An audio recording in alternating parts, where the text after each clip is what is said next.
امریکہ کی اسٹیٹ میشیگن میں رہنے والے اس کسان کو زمین سے ایسا کیا ملا تھا جس نے دنیا بھر کے سائنسدانوں کے ہوش ہی اڑا دیے۔ ثاقب ٹی وی کی ویڈیوز میں ایک بار پھر سے خوش آمدید۔ ناظرین، آج ہم آپ کو سائنٹسٹ کو حادثاتی طور پر ملنے والی کچھ ایسی چیزوں کے بارے بتائیں گے جن کا ابھی تک سائنس کے پاس کوئی بھی جواب موجود نہیں ہے۔ تو چلیے شروع کرتے ہیں۔ نمبر 5، اٹلی میں واقع ایک چھوٹا سا علاقہ جو کسورزو کے نام سے مشہور ہے، اس جگہ ایک عجیب و غریب نظارہ دیکھنے کو ملتا ہے، جہاں ایک پھلتا پھولتا فروٹ کا درخت ہے جو صرف ایک فروٹ نہیں دیتا بلکہ حیران کن طور پر دو طرح کے فروٹ دیتا ہے، ایک چیری اور دوسرا شہتوت۔ ماہرین کو یہ بات سمجھ نہیں آ رہی کہ ایک ہی درخت دو الگ الگ پھل کیسے دے سکتا ہے۔ وہاں کے مقامی لوگوں کا ماننا ہے کہ شاید کوئی پرندہ کبھی چیری کا بیج شہتوت کے درخت پر پھینک گیا ہوگا، لیکن سائنس قدرت کے اس کرشمے کو ایکسپلین کرنے میں بالکل ناکام ہو چکی ہے۔ نمبر 4، آج کل کے ماڈرن دور میں ٹائم کا جاننا بالکل بھی مشکل نہیں رہا۔ رسٹ واچز سے لے کر موبائل فونز تک بے شمار ایسے گیجٹس موجود ہیں جس میں بالکل پرفیکٹ ٹائم دیکھا جا سکتا ہے، لیکن کیا آپ نے کبھی سوچا ہے کہ قدیم زمانے میں لوگ ٹائم کیسے جانا کرتے تھے؟ اینشنٹ رومنز کے ایک تباہ شدہ شہر ہیرکولانیمس سے لوگوں کو دنیا کی سب سے پرانی واچ ملی تھی۔ یہ شہر آج سے قریب 1950 سال پہلے ماؤنٹ ویسوویس سے نکلنے والے لاوے کی وجہ سے جل کر راکھ ہو گیا تھا۔ اس واقعے کے ہزاروں سال بعد وولکینک ایش کے اندر دبے ہوئے ملبے میں سے لوگوں کو ایک عجیب و غریب لوہے سے تراشا ہوا ٹکڑا ملا۔ اس کا سائز اتنا چھوٹا تھا کہ یہ آرام سے پاکٹ میں فٹ ہو سکتا تھا۔ پہلے تو کسی کو بھی اس کا مقصد نظر نہیں آیا، لیکن پھر کئی سالوں کے بعد رومن آرکیالوجسٹ نے اس کا اصل مقصد ڈھونڈ ہی لیا۔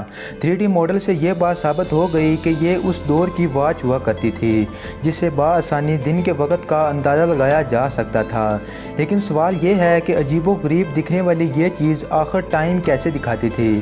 سائنسدانوں کا ماننا ہے کہ بغیر ٹریننگ کے اس کو آپریٹ کرنا اچھا خاصا مشکل ہے۔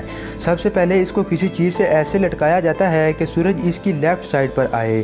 اس میں یہ جو سکیئرز آپ دیکھ رہے ہیں، یہ سکیئر آدھے گھنٹے کو شو کرتا ہے۔ صبح کے وقت جب اس ٹک کا سایہ سب سے رائٹ والے سکیئر پر آئے گا تو اس کا مطلب ہوگا کہ ابھی صبح کے 9 بجے ہیں۔ اسی طرح جب سورج بالکل پیک پر آ جاتا ہے تب یہ سایہ سب سے نیچے والے بلاک پر آتا ہے، جس کا مطلب یہ ہے کہ اب دن کے 12 بج چکے ہیں۔ 12 بجے کے بعد اگر ٹائم دیکھنا ہو تو اس کی ڈائریکشن دوبارہ سے سیٹ کرنا پڑتی ہے، کیونکہ اب سورج اس کے لیفٹ پر نہیں بلکہ بیک پر جا چکا ہوگا۔ 12 سے 3 اور پھر 3 سے شام کے 6 بجے تک یہ بالکل پرفیکٹ ٹائم دکھاتا تھا۔ ایکسپرٹس کا ماننا ہے کہ اس دور میں لوگوں کو منٹس کی ضرورت نہیں ہوا کرتی تھی، بلکہ ان کے لیے بس یہی جاننا کافی تھا کہ سورج ڈلنے میں کتنا وقت بچا ہے، اور یہ اس اینشینٹ سن ڈائل سے جاننا کافی زیادہ آسان ہو چکا تھا، جو شاید اس دور کا ایک ماڈرن گیجٹ ہوا کرتا تھا۔ لیکن صرف ایک سوال ایکسپرٹس کو پریشان کر رہا ہے کہ آخر اتنے بڑے شہر میں سے ایسا صرف ایک ہی سن ڈائل کیوں ملا ہے؟ نمبر 3، ارجنٹینا میں رہنے والا یہ زمیندار سوچ بھی نہیں سکتا تھا کہ اس کی زمین سے ایسا بھی کچھ نکل سکتا ہے۔ یہ زمیندار اپنی زمین کی سیر کر رہا تھا کہ اچانک اس کی نظر کسی عجیب و غریب گول سی چیز پر پڑی، جو دکھنے میں تو کسی ڈائناسور کے انڈے کی طرح لگ رہی تھی، لیکن سچائی اس سے بھی زیادہ دلچسپ تھی۔ کسان نے جب یہ انوکھی چیز دیکھی تو اس سے رہا نہیں گیا اور اس نے زمین کو کھودنا شروع کر دیا۔ یہ انوکھی چیز 3 فٹ زمین میں دنسی ہوئی تھی، جس کو کافی محنت کر کے نکالا گیا۔ جب ریسرچرز تک یہ بات پہنچی تو پتہ چلا کہ یہ کوئی ڈائناسور کا انڈا نہیں بلکہ 10,000 سال پرانے جانور کے جسم کا ایک حصہ ہے، جس کو شیل کہا جاتا ہے، اور یہ حصہ جانور اپنے ڈیفنس کے لیے استعمال کرتے ہیں۔ حیرت کی بات تو یہ ہے کہ اتنے سال گزر جانے کے باوجود بھی اس کی مضبوطی میں کوئی خاص فرق نہیں آیا تھا۔ یہ وہ جانور ہے جو اس زمین پر 10,000 سال پہلے پائے جاتے تھے، اور ان کو گلپٹوڈون کہا جاتا تھا۔ اس شیل کا جب وزن کیا گیا تو معلوم پڑا کہ یہ 1100 کلو گرام وزنی ہے، یعنی جس جانور کے صرف شیل کا ہی وزن 1100 کلو گرام ہو، وہ پورا جانور کتنا وزنی ہوگا اس کا اندازہ آپ خود ہی لگا لیں۔ نمبر 2، انڈیا کی کیرالہ اسٹیٹ میں واقع یہ ہے گولڈن ٹیمپل یا پھر پدمانابھی سوامی مندر۔ یہ مندر تو آج سے قریباً 1400 سال پہلے بنایا گیا تھا، لیکن اس کی سجاوٹ ٹراونکور کے بادشاہوں کے دور میں آج سے 450 سال پہلے کی گئی تھی۔